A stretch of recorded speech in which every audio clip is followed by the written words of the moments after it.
La Commission européenne et la France se mobilisent pour tenter d'améliorer la situation des migrants dans la ville de Calais.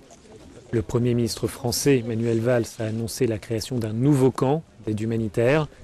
Plus d'une centaine de tentes devraient voir le jour d'ici l'année prochaine.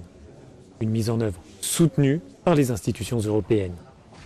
Nous allons mettre à la disposition des autorités françaises jusqu'à 5 millions d'euros supplémentaires.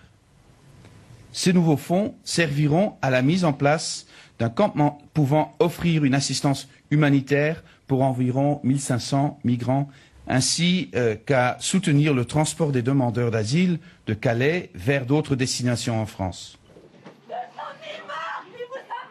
La conférence de presse du Premier ministre et du vice-président de la Commission européenne a été interrompue quelques instants.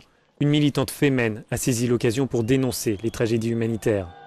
Plusieurs milliers de migrants ont déjà perdu la vie cette année en tentant de rejoindre l'Europe. En revanche, les représentants de la Commission ne se sont pas rendus dans la jungle, ce secteur où près de 3000 personnes survivent dans des conditions insalubres en attendant de rejoindre le Royaume-Uni. Dans cette zone de Calais, surnommée la jungle, la situation humanitaire est très difficile. Les migrants vivent dans des conditions pires que dans des camps de réfugiés, mais un changement est à signaler depuis ces derniers mois. Les autorités ont construit cette barrière afin d'empêcher les migrants de monter dans des camions.